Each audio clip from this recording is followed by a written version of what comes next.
우리가 정말 성도들을 사랑하는 것이 뭐냐? 편한 길을 가게 하는 것이냐, 아니면 바른 길을 가게 하는 것이냐? 우리가 힘들어도 조금만이라도 우리가 바른 길을 가야 된다. 2017년 12월 24일에 열린 필그림교회 공동의회. 성도 94%의 압도적 지지로 동성애를 옹호하는 미국 장로교단 탈퇴를 결정했습니다. 단순히 탈퇴라는 의미뿐만 아니라 교회 재산을 포함한 모든 교단의 권리를 포기한다는 것이며 광야의 길로, 고난의 길로 나선다는 뜻입니다. 하지만 이 길을 선택한 이유, 진리 위에 서는 교회를 지키고 싶었기 때문이었습니다. 걷잡을 수 없이 혼탁해져가는 세상, 모든 것을 포기해도 결코 타협할 수 없는 것이 있었습니다. 동성애 등 성경적 가치를 훼손하는 것. 이건 나 때문에 교인들이 어려움을 당하는 거 아닌가, 이런 생각이 들 때는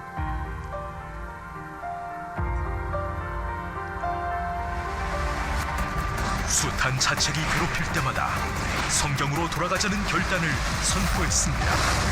설득력 있는 마리아, 성령의 능력이 함께한 투쟁. 많은 사람들이 넓고 쉬운 길을 찾을 때 힘들지만 바른 길, 좁지만 생명의 길로 믿음의 걸음을 내디딘 사람들. 진리 되신 주님과 함께 끝까지 승리할 것입니다.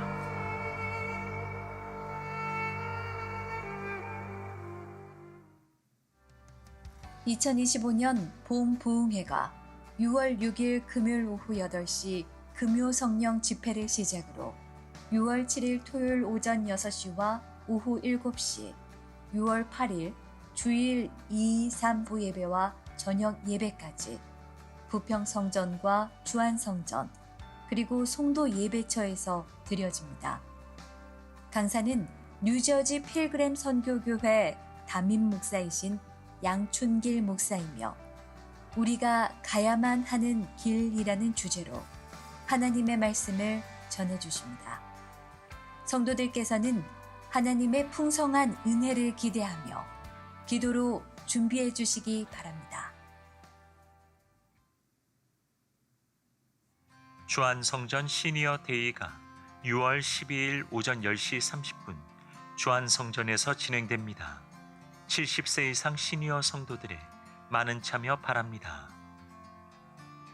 교육국에서 다음 세대의 신앙 성장을 위한 2025년 여름 성경학교 및 수련회를 준비하고 있습니다. 자세한 내용은 주보 7면을 참조해 주시기 바랍니다. 2025년 성경 집중 탐구 수강생, 교육국 앵크리스도 중창단 단원, 부부관계 검진 부부학교 참여 부부를 모집합니다. 자세한 내용은 주보를 참조해 주시기 바랍니다. 지금까지 교회 소식이었습니다. 이외의 자세한 사항은 주보를 참조하시기를 바랍니다. 이제 우리의 마음과 뜻과 정성을 다해 수요 예배를 하나님께 드리겠습니다.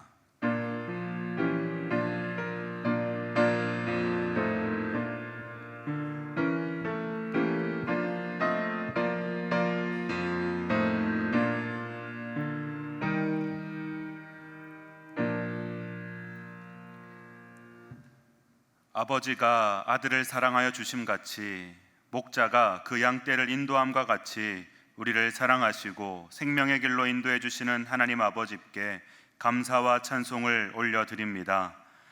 하나님 아버지를 예배하는 이 시간, 진리의 말씀과 성령님의 인도하심을 따라 생명의 길로 나아가길 원합니다. 세상의 모든 걱정과 근심을 내려놓게 하시고 기쁨과 평안으로 삼위일체 하나님께만 온전히 영광을 돌리는 예배가 되게 하여 주옵소서. 예수님의 이름으로 기원합니다. 아멘. 찬송가 50장을 함께 부르시겠습니다.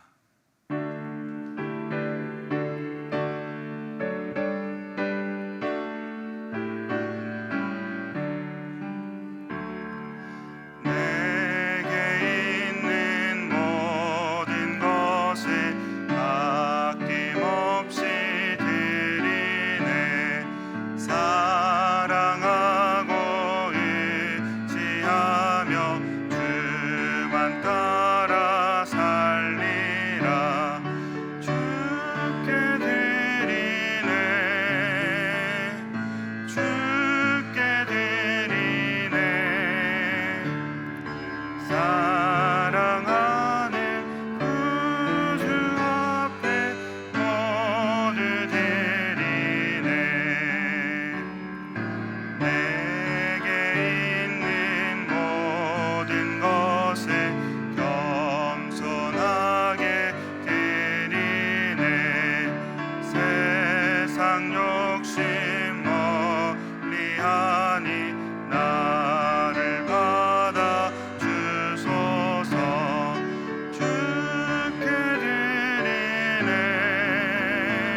이 시간 주간 129 합심 기도 제목을 가지고 함께 기도하겠습니다. 하나님의 나라가 속히 이 땅 가운데 임하게 하옵소서. 남북한이 속히 복음으로 통일되게 하옵소서. 우리나라가 하나님을 경외하는 나라가 되게 하옵소서. 한국교회가 성령으로 새롭게 부흥되게 하옵소서. 우리 주한교회가 선교적 삶을 통해 복음의 빛을 비추는 교회가 되게 하옵소서. 오늘 말씀 전하시는 이주원 목사님을 위해서 합심하여 기도하겠습니다. 함께 기도하신 후에 52교구 조은경 권사님께서 나오셔서 기도 인도해 주시겠습니다. 이 시간 우리 주님 이름 한번 부르고 기도하겠습니다. 주님, 하나님 이 시간 함께 한 마음으로 주님 앞에 기도하며 나아갑니다. 하나님, 온 세계 열방 가운데 지금도 전쟁으로 어려움 가운데 있는 나라와 민족이 있습니다. 하나님, 그들을 불쌍히 여겨주시고 그들을 찾아가셔서 하나님 위로하여 주시기를 소망합니다. 하나님, 전쟁으로 대립으로 갈등으로 어려움 가운데 있는 나라 민족 가운데 하나님의 평화 샬롬이 임할 수 있도록 도와주시고 하나님의 나라가 하나님의 통치가 임할 수 있도록 하나님 함께하여 주시옵소서. 무너진 그들의 삶의 터전이 회복될 수 있도록 도와주시고 온 세계 열방에서 사역하고 계신 선교사님들을 위해 기도합니다. 하나님, 그들의 섬김과 헌신 가운데 하나님의 역사가 일어날 수 있도록 도와주시고 우리 선교사님들의 가정과 삶의 자리 가운데 그 사역 가운데 하나님 기름 부어주시고 하나님 함께하여 주시옵소서. 하나님, 이 시간 북녘 땅에 있는 우리 성도들, 북녘 땅에 있는 주민들, 백성들을 위해 기도하며 나아갑니다. 하나님, 억압 가운데 있사오니 그들에게 자유가 임할 수 있도록 도와주시고 소망을 가지고 살아갈 수 있도록 하나님 함께하여 주시옵소서. 저 북녘 땅에도 주님의 복음이 선포될 수 있도록 도와주시고 참 자유가 선포되어질 수 있도록 하나님 함께 해주시기를 소망합니다. 지금도 지하교회에서 하나님을 찬양하고 하나님을 부르짖고 있는 자들을 만나주시고 하나님 함께하여 주시옵소서. 그들의 찬양과 기도 가운데 하나님 함께 하시는 줄 믿습니다. 하나님, 그들을 지켜주시고 보호해 주시고 하나님 함께하여 주시옵소서. 하나님, 그곳에서도 하나님의 찬양이 울려 퍼질 수 있도록 도와주시고 하나님의 능력이 나타날 수 있도록 하나님 함께하여 주시옵소서. 복음으로 하나 될 줄 믿습니다. 주님의 능력으로 통일될 줄 믿습니다. 하나님, 그 통일을 준비한 우리 모두가 될 수 있도록 하나님 함께하여 주시옵소서. 하나님, 우리나라가 하나님을 경외하는 나라 될 수 있도록 도와주시고 모든 백성들이, 모든 국민들이 하나님을 경외하고 하나님을 사모하며 살아갈 수 있도록 하나님 함께하여 주시옵소서. 하나님, 이 나라 민족의 거룩한 회복이 일어날 수 있도록 도와주시고 영적인 각성이 일어날 수 있도록 하나님 함께하여 주시옵소서. 다른 것을 사랑하는 것이 아니라 오직 하나님을 사랑하고 하나님을 섬기는 나라 민족 될 수 있도록 하나님 함께하여 주시옵소서. 하나님, 이 시간 한국교회를 위해 기도하며 나아갑니다. 분열과 세속화 가운데 어려움 가운데 있사오니 하나님, 그 모든 어둠의 영이 떠나갈 수 있도록 도와주시고 한국교회가 새로워질 수 있도록 하나님 함께하여 주시옵소서. 성령의 능력으로 다시 한번 일어날 수 있도록 도와주시고 우리 믿음의 다음 세대가 일어나고 회복될 수 있도록 하나님 함께하여 주시옵소서. 하나님을 사모하는 세대가 될 수 있도록 도와주시고 우리 다음 세대가 하나님을 깊이 만날 수 있도록 하나님 함께하여 주시기를 소망합니다. 하나님, 우리 주한교회를 위해 기도하며 나아갑니다. 우리 주한교회가 선교적인 삶으로 복음의 빛을 비추는 교회 될 수 있도록 도와주시고 창조주이신 하나님, 역사의 주관자이신 하나님을 경외하며 예배하는 우리 주한교회 될 수 있도록 하나님 함께하여 주시옵소서. 하나님, 온 세상을 창조하신 하나님께서 우리의 하나님 되어주시고 오늘도 우리 예배를 받아주시니 감사합니다. 하나님, 우리 민족과 교회를 새롭게 하여 주시고 하나님의 통치와 하나님의 은혜가 흘러갈 수 있도록 하나님, 우리 주한교회를 축복하여 주시고 하나님 함께하여 주시옵소서. 하나님, 오늘 말씀 전해주신 이주원 목사님을 기억하여 주시고 하나님 축복해 주시고 함께해 주시기를 소망합니다. 말씀의 능력을 덧입혀 주시고 목사님의 가정과 사역 가운데 성령의 기름 부으심이, 성령의 동행하심이 나타날 수 있도록 하나님 함께하여 주시옵소서. 그 말씀을 선포할 때 하나님의 마음으로 하나님의 능력으로 선포할 수 있도록 도와주시고 그 말씀을 통해 우리가 함께 하나님을 바라볼 수 있도록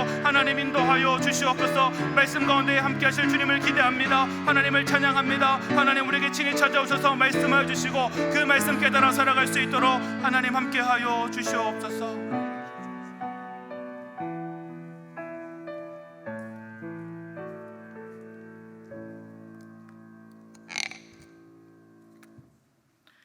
사랑과 은혜가 풍성하신 하나님 아버지, 숭고한 호국 정신을 기리는 호국 보훈의 달 6월, 이 나라를 불꽃 같은 눈동자로 지켜주시니 감사드립니다. 나는 포도나무요 너희는 가지라. 그가 내 안에 내가 그 안에 거하길 원하시는 하나님 말씀을 알고도 저희의 욕심, 원망, 병든 육체로 인해 주님 앞에서 멀어지는 삶의 시간들이 있었습니다. 그러나 하나님의 신실하신 사랑으로 회개할 수 있는 심령을 주시고 주님 전에 수요 예배로 불러주셔서 말씀으로 오늘을 채워주시니 감사드립니다. 역사의 주관자 되시고 통치하시는 하나님 아버지, 당선되신 대통령님과 함께 하셔서 아버지의 뜻이 하늘에서와 같이 이 나라에도 이루어지게 하소서. 주한교회와 주한대학교 대학원을 하나님의 선교적 도구로 인천에 세워주시고 눈물의 기도로 하나님 말씀 이루어가게 하심에 감사드립니다. 복음 들고 땅끝까지 주님을 전하시는 선교사님들 언제나 성령 충만함 받아 주님과 동행하시며 사역을 감당하게 하시고 돌보시는 가정 위에 주님의 은총이 임하시길 기도합니다. 올해도 예사큰에 오신 VIP 분들이 유라이프를 진행하고 있습니다.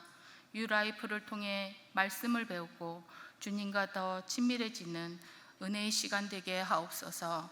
금요일부터 시작하는 봄 부흥회를 기도로 준비하게 하시어 우리들 모두 간절한 마음으로 말씀을 받아 승리하는 삶 살아내게 하옵소서.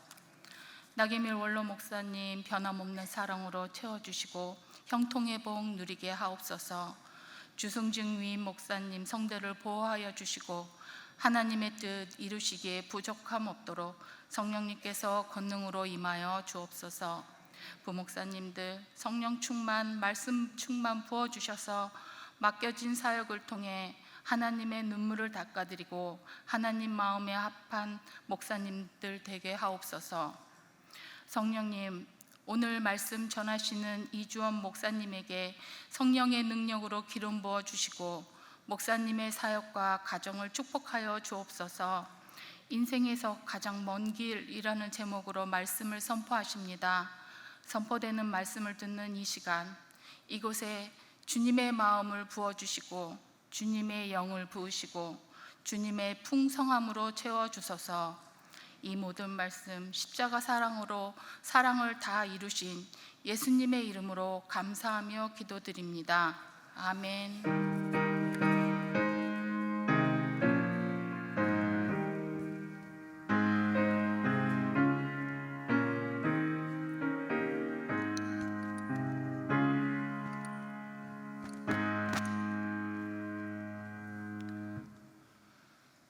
오늘 우리에게 주시는 하나님의 말씀은 구약성경 창세기 22장 1절에서 14절까지의 말씀입니다.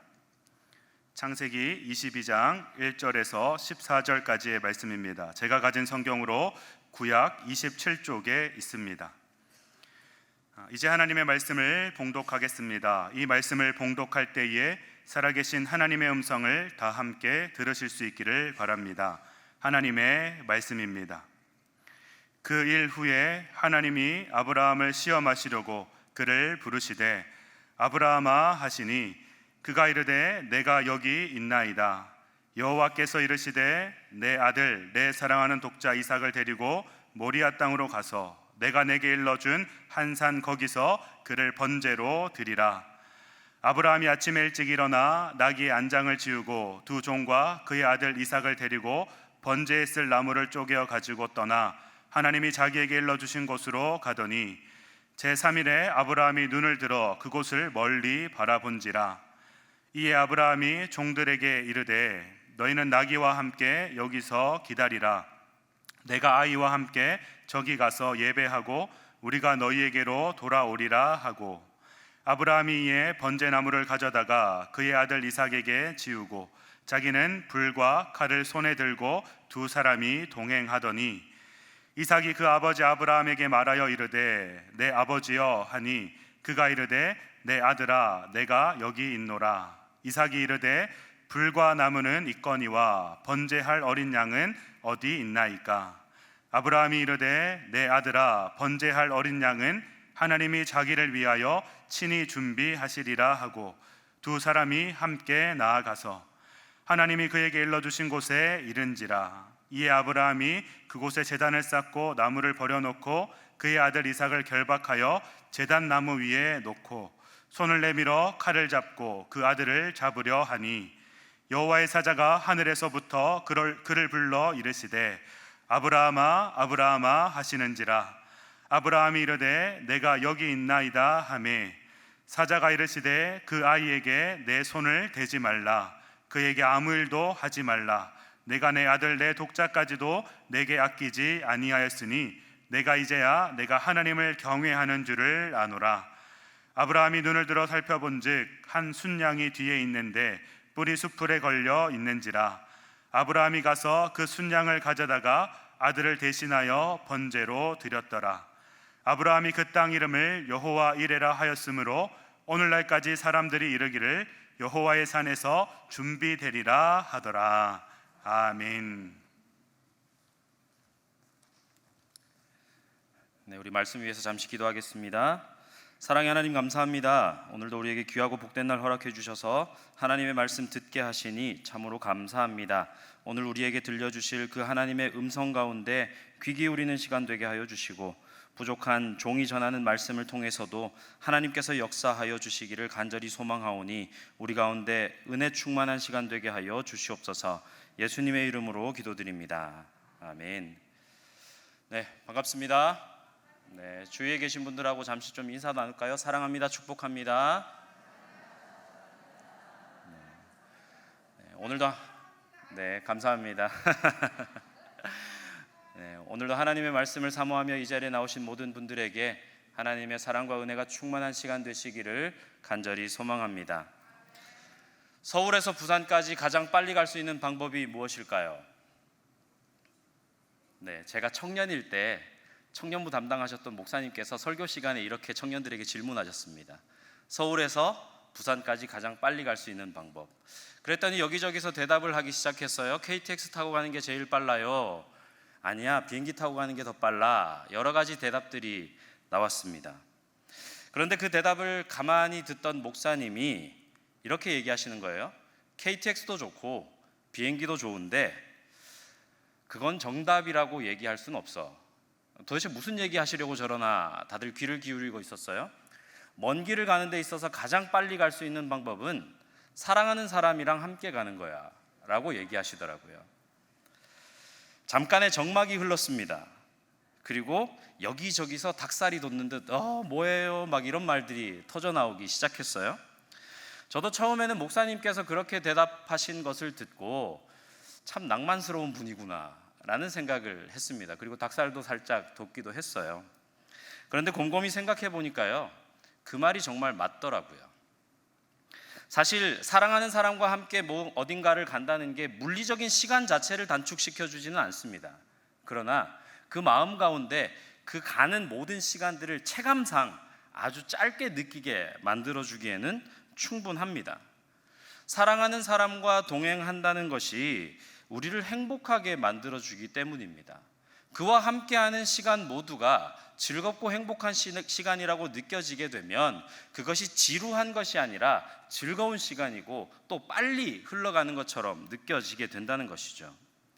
우리 인생의 길이 아무리 멀다 할지라도 서울에서 부산이 아니라 지구 반대편을 간다고 할지라도 사랑하는 사람과 함께 가는 길이라면 우리는 행복할 수 있다라는 것입니다.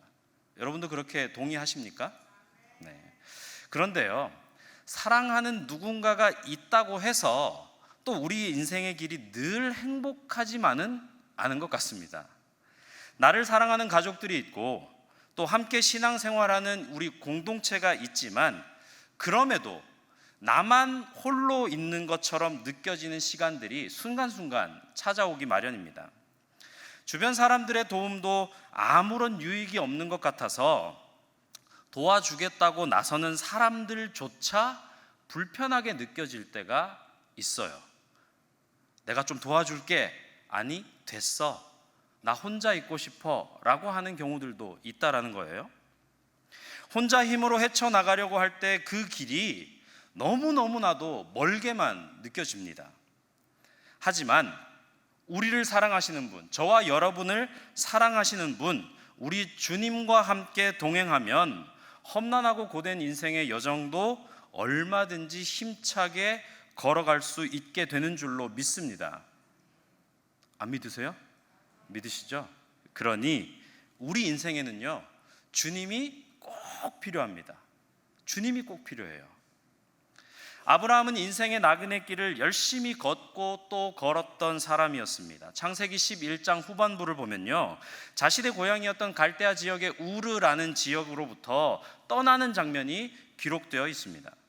그리고 12장 1절에는 아브라함을 향해 명령하시는 하나님의 음성이 기록되어 있어요. 창세기 12장 1절 한번 찾아볼까요? 성경책 있으신 분들은 조금만 앞으로 더 넘어가면 됩니다. 창세기 12장 1절. 네, 함께 한 목소리로 합독해 보겠습니다. 시작. 여호와께서 아브라함에게 이르시되 너는 너의 고향과 친척과 아버지의 집을 떠나 내가 내게 보여줄 땅으로 가라. 아멘.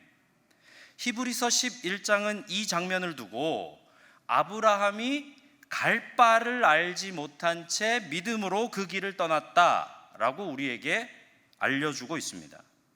그리고 아브라함은 하나님이 지시할 땅을 향해 어디로 가야 되는지 사실 길도 모르고 그저 묵묵히 그 걸음을 옮겼습니다. 여러분, 오늘날에야 모르는 길 가더라도 내비게이션 켜놓고 가면 금방 가잖아요. 권사님들이 신방 갈 때마다 저한테 목사님은 어떻게 이렇게 길을 잘 찾아가세요? 라고 늘 질문하거든요. 그래서 저는 늘 대답합니다. 저는 이 여성의 말을 잘 듣습니다. 내비게이션 따라가면 얼마든지 모르는 길도 찾아갈 수 있어요. 그런데 아브라함이 살았던 이 시대는요, 내비게이션도 지도도 아무것도 없습니다. 그저 가라고 하는 대로 떠나야 되는데 어디로 가요?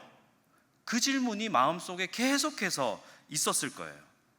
어디로 가는지 알지 못하고서 길을 간다는 것 얼마나 두려운 일이었겠습니까? 군대 얘기 별로 안 좋아하시겠지만 군대 얘기 잠깐만 하자면요, 군 생활을 하면서 제가 처음으로 야간 행군을 할 때에 두려운 마음이 너무 많이 있었어요. 40km 정도 되는 행군길을 걸어야 되는데 무거운 군장, 소총 그리고 여러 장비들을 막 짊어지고 있으니까 걸어가는 것이 결코 쉽지가 않았습니다. 또 어두운 산길도 지나가야 되고요, 알지 못하는 동네들도 지나가야 되는데 도대체 언제 이 길이 끝날까? 그 생각을 지울 수가 없었어요. 걸어가는 내내 빨리 끝났으면 좋겠다라는 것만 생각했습니다. 그런데 그러면서도 감사했던 것 하나가 있어요.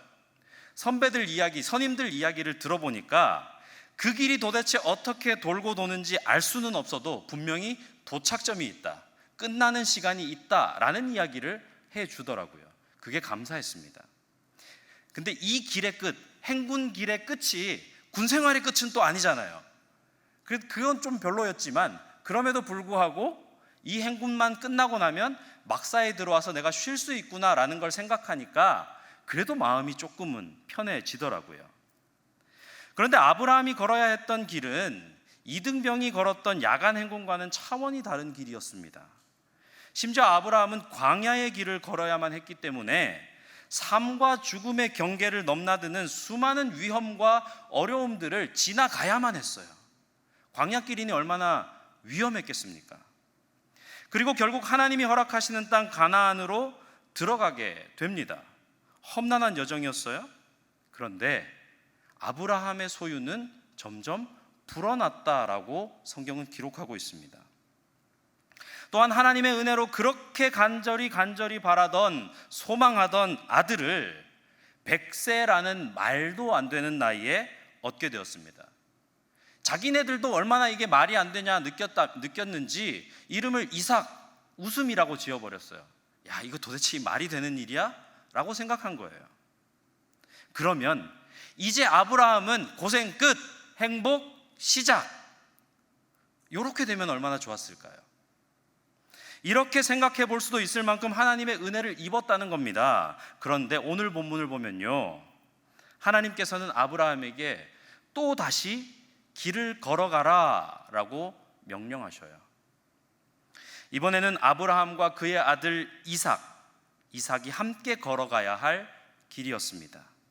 심지어 심상치 않은 명령이 아브라함에게 내려집니다. 사랑하는 금지옥엽, 애지중지 손에서 놓을 수 없었던 아들 이삭을 하나님께 제물로 바쳐라 라는 명령이었어요. 가야 할 곳도 분명히 알려주셨습니다. 모리아 산으로 가라. 거기 가서 너의 사랑하는 아들 내 독자 이삭을 제물로 드려라 라고 명령하셔요. 아브라함은 이삭과 그의 두 종을 데리고 모리아 산으로 향했습니다. 그렇게 3일 길을 걸어가서는 함께 간 두 종을 그곳에 기다리게 합니다. 그리고 하나님께 예배하고 돌아오겠다며 아들과 단둘이 다시 또 길을 떠날 채비를 했습니다. 아들의 어깨에는 아들을 제물로 태울 때 사용할 번제나무를 지웠어요. 자신의 손에는 칼을 들었습니다. 그리고 여호와께 예배드릴 제사드릴 처소로 걸어갑니다. 아마도 그 길은 아브라함의 인생길에서 가장 먼 길, 가장 가기 싫은 괴로운 길이었을 겁니다. 수도 없이 포기해버리고 싶은 마음을 억누르면서 간신히 길을 걸어가는데 아들이 아빠한테 질문해요. 아빠, 불이랑 나무는 있는데 번제할 어린 양 어디 있나요? 이 질문이 또다시 아브라함의 마음을 갈기갈기 찢어놓습니다. 아버지는 당황한 것을 드러내지 않으려고 애써 침착하게 대답합니다. 아들아, 번제 드릴 양은 하나님이 직접 준비하실 거야. 막상 대답은 그렇게 했지만 아브라함 속으로 울고 있지 않았겠습니까? 아브라함의 마음속에는 수많은 생각들이 떠오르고 가라앉기를 반복했습니다. 하나님, 왜 이렇게 힘든 숙제 나에게 주십니까? 차라리 나를 데려가시면 좋을 텐데요. 하나님이 준비해 두신 번제물 어린 양이 혹시나 있다면 조금만 일찍 보여주시면 안 될까요? 그러면 저 산 향해 올라가는 길이 이렇게 힘들지는 않을 것 같습니다. 아마도 아브라함의 마음에는 의문과 탄식이 가득했을 겁니다. 오늘 본문 1절은요, 하나님께서 아브라함에게 이 명령을 주시면서 아브라함을 시험하시려고 그를 부르셨다라고 기록하고 있습니다. 근데 보통 시험이 아니네요. 너무 괴로운 시험이네요.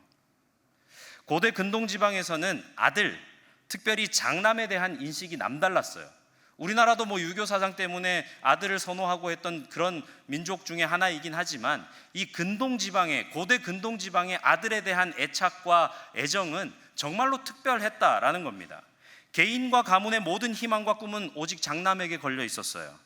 사회에서 가문의 위상을 잃지 않도록 토지와 재산은 대부분 장남의 몫으로 돌아갔고, 자신의 소유를 물려줄 아들이 없는 사람은 저주받았다라고 손가락질을 당할 정도로 이런 엄청난 문화 속에서 아브라함이 살고 있었다는 겁니다.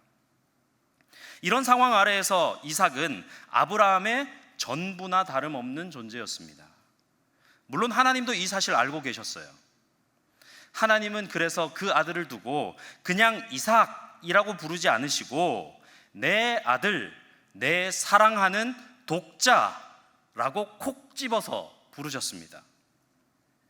이삭이 태어나기 전까지는 아브라함의 삶의 모든 의미는 하나님의 말씀에 달려 있었습니다. 하지만 이제 이삭을 사랑하고 이삭을 잘 되게 하는 쪽으로 삶의 방향들이 틀어지기 시작한 거예요. 하갈과 이스마엘의 사건을 보면 삶의 무게중심이 이삭에게로 이동하고 있었다라는 점을 우리는 발견할 수 있습니다. 먼저 태어났던, 종으로부터 태어났던 이스마엘을 그냥 내쫓아버리고 자신의 아들 이삭이 어떻게든 자신의 유산과 모든 것을, 모든 축복을 받을 수 있도록 이삭만을 챙기는 모습을 보게 되죠. 이삭이 그만큼 중요했으니까요. 그렇다 하더라도 하나님의 요구하심은 너무 심하다는 생각이 듭니다.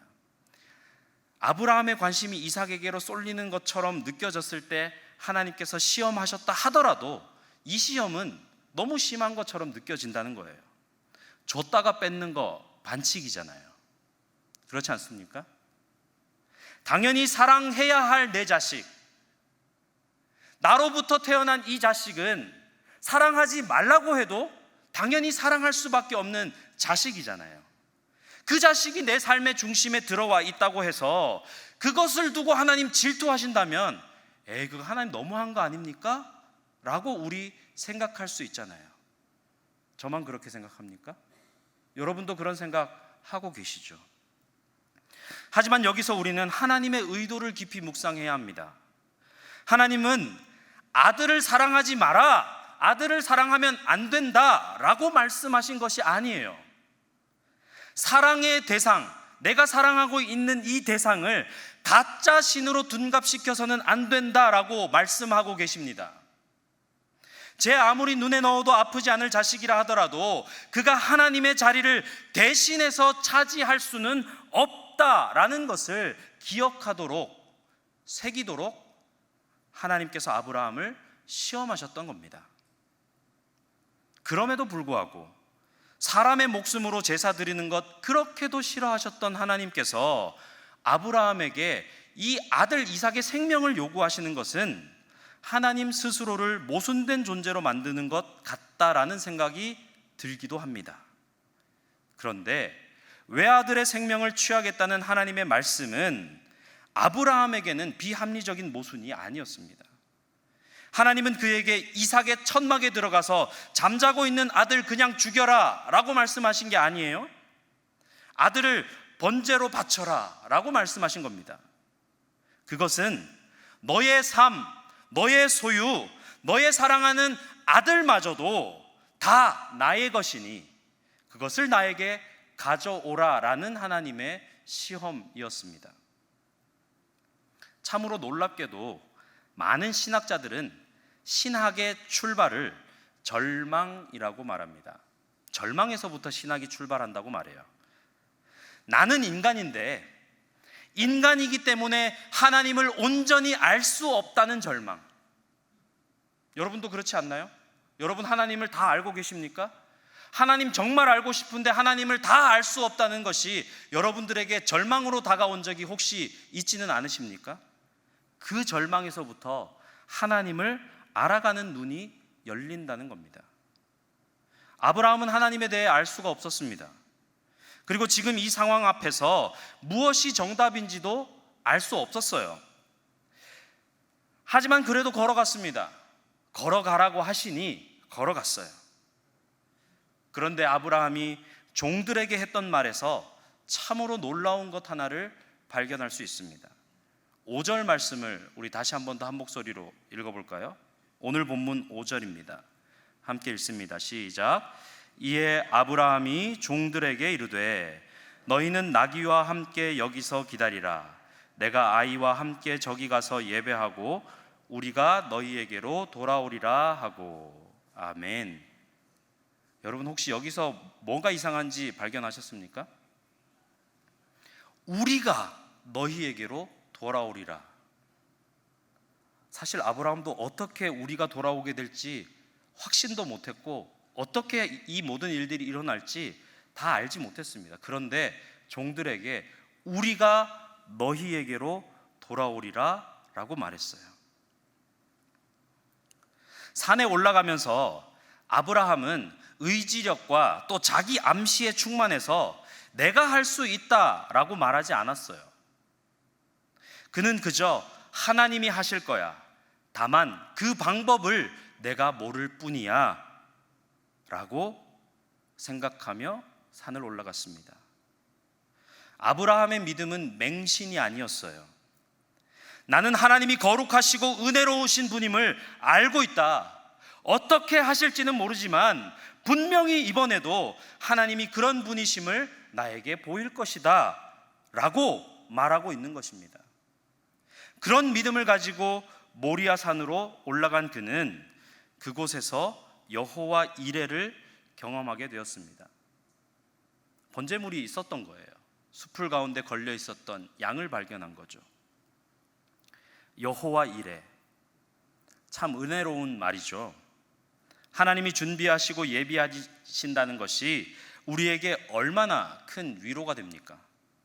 그런데 오늘 우리는 우리가 기대하고 소망하는 여호와 이레를 자세히 들여다볼 필요가 있습니다. 어쩌면 지금부터 나누는 이야기들이 여러분의 마음을 더 힘들게 만들지도 모릅니다. 그러나 우리는 여호와 이레를 결코 오해해서는 안 되기 때문에 집중해서 잘 들어주시면 좋겠습니다. 우리는 보통 우리 삶의 여러 상황들 가운데 우리에게 필요한 것들이 채워질 때 여호와 이레를 찬양합니다. 맞으시죠? 예를 들자면 이런 것들이에요. 무슨 일을 하기 위해서 어느 정도의 돈이 필요했는데 생각지도 않았던 곳에서 재정적으로 충족이 될 때, 혼자서는 도저히 감당할 수 없다고 여겨지는 문제들 앞에서 도움의 손길을 얻게 되었을 때, 자녀들의 학업과 진로를 위해 기도했는데 마침 그 길이 열려서 원하는 것을 얻게 되었을 때, 이런 일들을 보면서 우리는 여호와 이레를 외칩니다. 하나님께서 우리의 필요를 모두 알고 계시고 때마다 시마다 채워주시는 은혜가 있다는 것이 정말로 감사한 일임에 틀림이 없습니다. 맞아요. 여호와 이레라고 이야기하셔도 됩니다. 그러나 자칫 잘못하면 여호와 이레가 내 삶의 필요를 채워주는 주문 같은 것이 되어버릴 수 있습니다. 하나님, 저 이거 없어요. 여호와 이레. 주님, 저 이것도 필요합니다. 여호와 이레. 마치 자판기에 동전을 넣고 필요한 물건을 구입하는 것처럼 삶에 필요한 것들을 위해 기도했으니 하나님이 나의 필요를 채워주실 것이라 맹신하고 있다면 그것은 진정한 여호와 이레의 신앙이라고 할 수 없습니다. 제가 오늘 올라오면서 제 설교가 오늘 굉장히 많이 준비가 부족하다는 생각을 스스로 했습니다. 준비가 부족했으니 여호와 이레, 하나님이 나머지 채워주십시오 라고 이야기를 한다면 여러분, 그것이 진정한 여호와의 이레일까요? 아브라함은요, 자기가 걸어가야 할 모든 길을 묵묵하게 순종하며 걸어갔습니다. 인생에서 가장 먼 길을 걸어간 이후에 그 여호와 이레를 발견했어요. 여러분들의 삶 가운데 있는 문제와 어려움과 고난과 좌절과 절망과 낙담, 이런 것들 하나도 겪지 않고 그저 여호와 이레로 내 삶에는 평안함과 행복함과 즐거움과 충만함만 느끼기를 원하고 계신다면 그거 진정한 여호와 이레 아니라는 겁니다. 어쩌면 이 자리에도 지금 여러분 인생에서 가장 먼 길을 걷고 계시는 분 있을 거예요. 여호와 이레 도대체 어디 있습니까? 하나님 앞에 탄식하는 분도 있을 겁니다. 그런데 여러분, 순종과 헌신과 수고와 결단이 없는 여호와 이레는 없습니다. 아브라함은 그렇게 인생에서 가장 먼 길을 걸어갔고 그 길의 끝에서 여호와 이레를 발견했습니다. 진정한 여호와 이레가 과연 무엇일까요?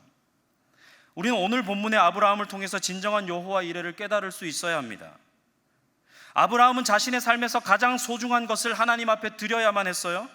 이것은 결국 하나님을 내 인생의 첫 번째 자리에 모시지 못한다면 여호와 이레를 맛볼 수 없다는 것을 의미합니다.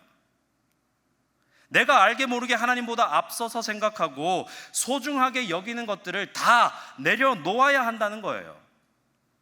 우리는 여전히 삶의 자리에서 포기하지 못하는 많은 것들을 붙들고 살아갑니다.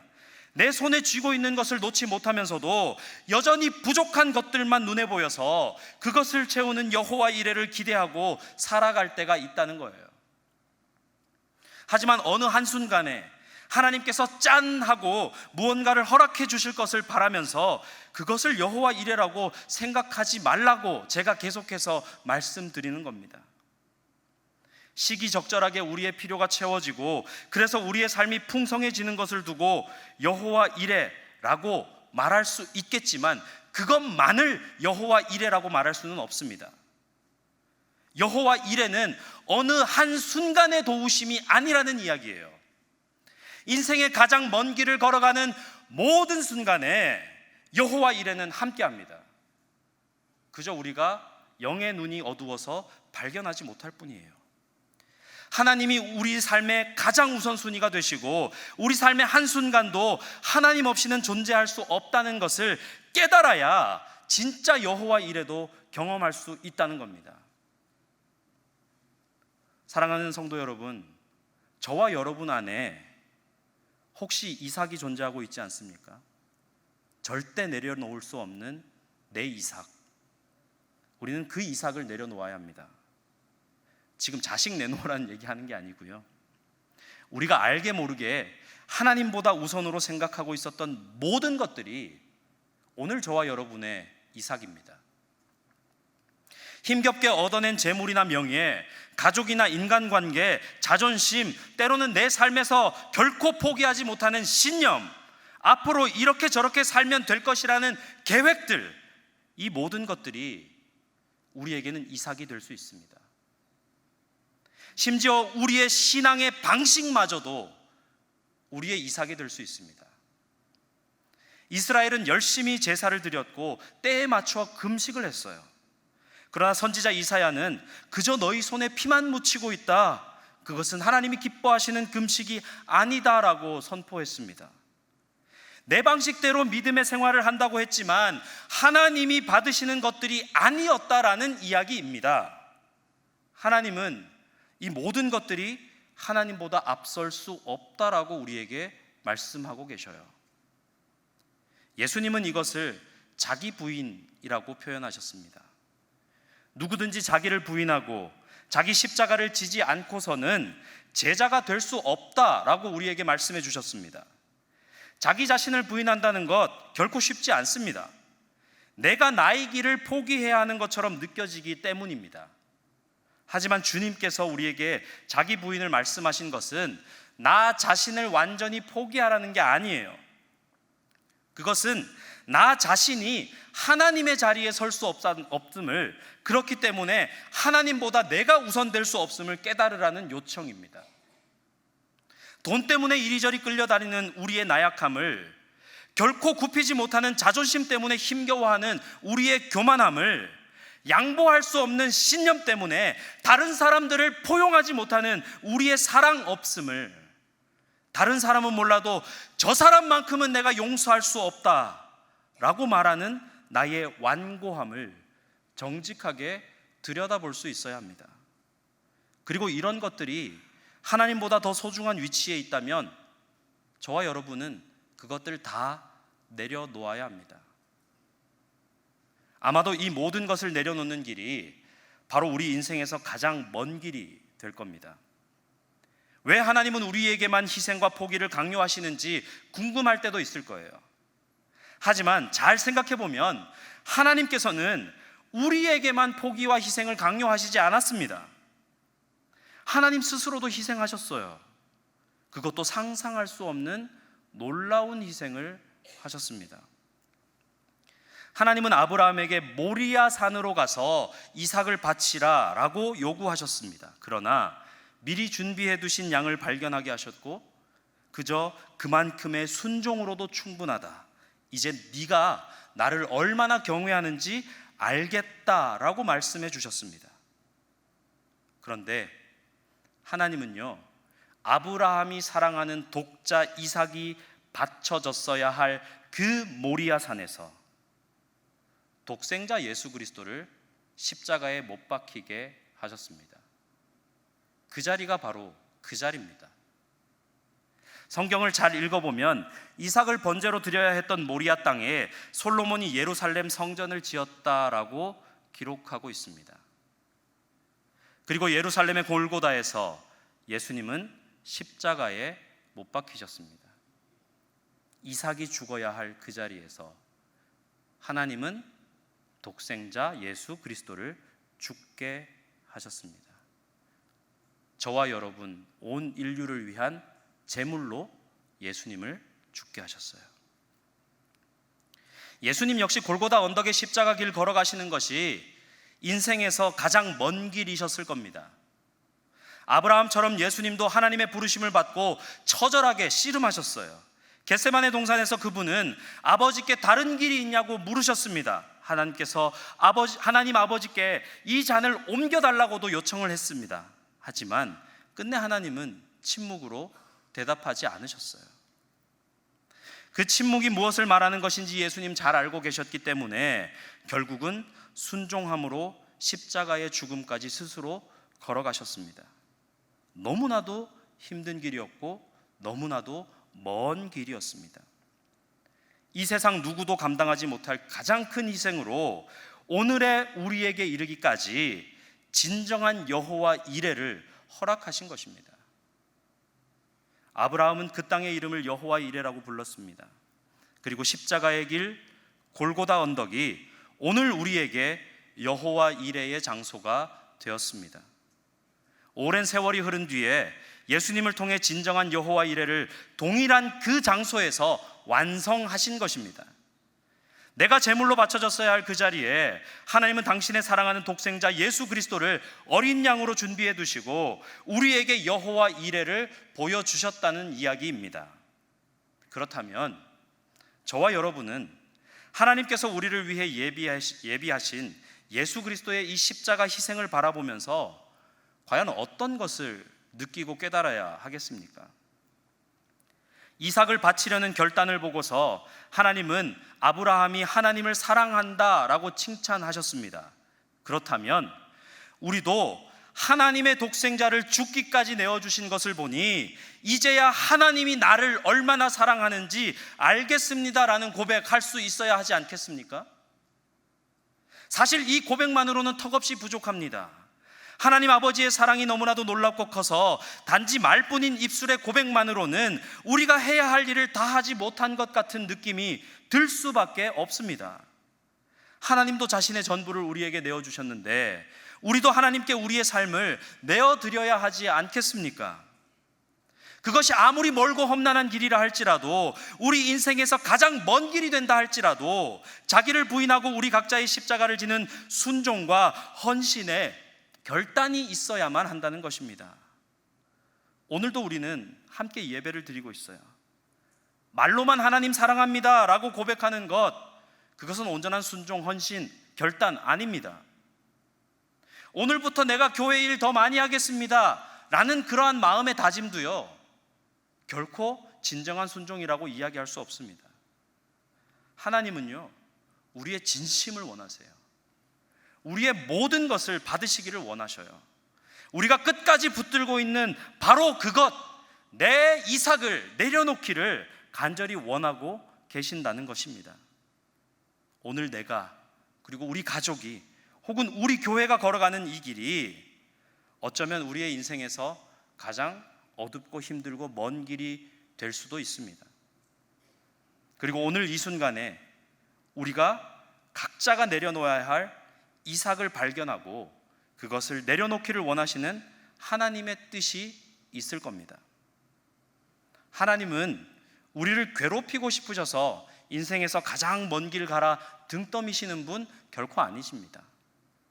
우리에게는 처절한 걸음이고 고통스러운 걸음이라 할지라도 그 길이 바로 생명의 길이기 때문에, 그 길이 참으로 여호와 이레의 길이기 때문에 그 길을 걸어가라 말씀하고 계십니다. 어느 한순간 우리에게 무언가가 절실하게 필요한 그 순간에 짠 하고 나타날 하나님을 기대하지 마십시오. 하나님은 저와 여러분 인생길의 모든 여정 가운데 함께 하고 계십니다.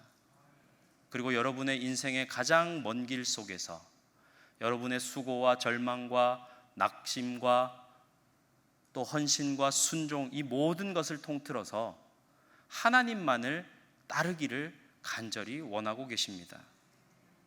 아브라함이 그랬던 것처럼 믿음의 길 걸어가는 저와 여러분 되셨으면 좋겠습니다.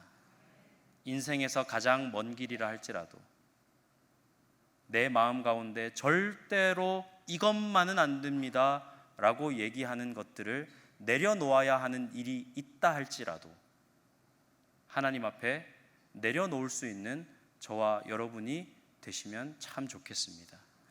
그래서 인생의 가장 먼 길이지만 그 길에 하나님이 함께 하셨다 감사하고 찬양하고 영광 돌릴 수 있는 믿음의 길을 걸어가는 저와 여러분 되시기를 주님의 이름으로 축복합니다. 기도하겠습니다. 사랑의 하나님, 감사합니다. 오늘도 우리의 인생 가운데 있는 이삭을 발견합니다. 절대로 내려놓을 수 없는, 하나님 이것만큼은 내가 포기할 수 없습니다 라고 말하며 그 자리에, 하나님이 계셔야 할 그 자리에 올려놓아 두었던 그 모든 이삭들을 이 시간 다시 한 번 더 발견하게 하여 주시옵소서. 그리고 우리의 모든 것 다하여 하나님만을 찬양하며 하나님께 영광 돌릴 수 있는 믿음의 걸음을 걸어가는 자들 되게 하여 주시옵소서. 함께 하실 주님을 기대하며 예수님 이름으로 기도드립니다. 아멘.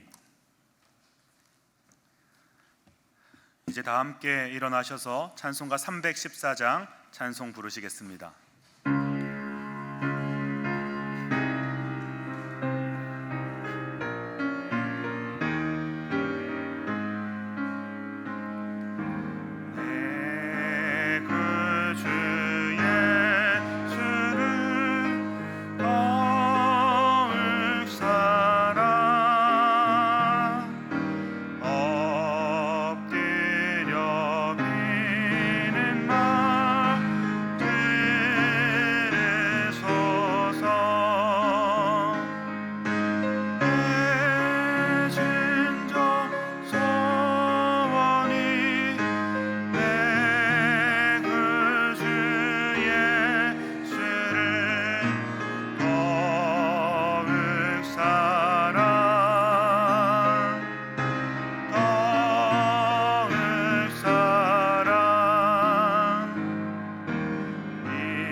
이제는 우리 주 예수 그리스도의 은혜와 하나님 아버지의 놀라우신 사랑과 성령님의 인도하심이 우리의 마음 가운데 있는 이삭을 내려놓기로 작정하고 인생의 가장 먼 길을 걸으며 하나님과 함께하는 여호와 이레를 맛보기를 소망하는 머리 숙인 모든 주안의 성도들의 삶과 가정 위에, 우리 교회 위에 영원토록 함께하여 주시기를 간절히 축원하옵나이다.